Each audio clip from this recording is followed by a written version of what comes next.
You are listening to Part 2B of the podcast series, 21 Qualities of a Leader. I have never found a successful leader who asked the question, how can people help me first? It's always, how can I help people? So let me talk to you for a moment about just adding value to people, because what I have discovered is that the great leaders are always adding value to others. How do you do that? Three things. Number one, you have to value people. If you and I do not value people, we'll manipulate people, we'll control people, we'll use them for our own end, we'll never be successful. And by the way, if you don't truly value people, you'll take advantage of them. That's a fact. Number two, know and relate to what they value. Leaders are listeners. And they know and they relate to what other people value because they're listening. They know where their people are. They understand it. They realize that the responsibility of a leader is not to call people to where the leader is, but the responsibility of the leader is to go where the people are and then bring them to where they should be. Leaders are never calling people to come to them. Leaders are always going to them, investing in their lives, and then going with them to a higher level. That's a fact. And we add value to others when we make ourselves more valuable. That's just a fact. Make yourself more valuable, you're going to add value to others.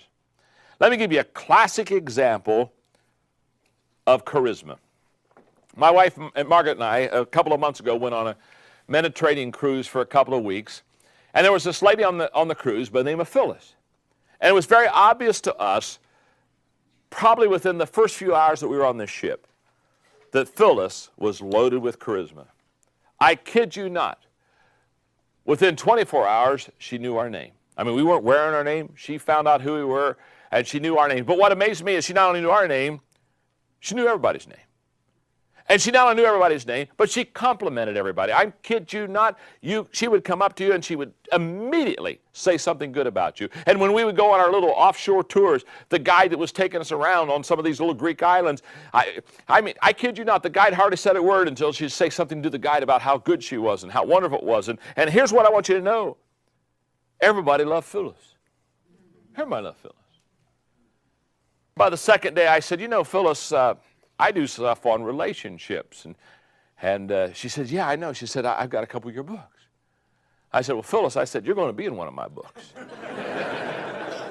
You're Miss Relationship if I've ever seen it.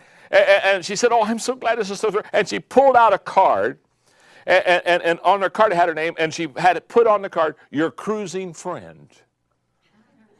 And she said, well, here's my card, and let's get in touch. And by the way, I live in Florida, and when could you and your wife, Margaret, come down and spend a day with us? Now, what am I talking about? I'm talking about charisma. I'm talking about somebody invest in other people. And the people principle that I love is this one. It's what I call the exercise principle. The best exercise for strengthening the heart is reaching down and lifting up people. And how do you develop the quality of charisma in your life? Every morning, ask yourself, who can I add value to today? Start your life with that question. Today, who can I add value to?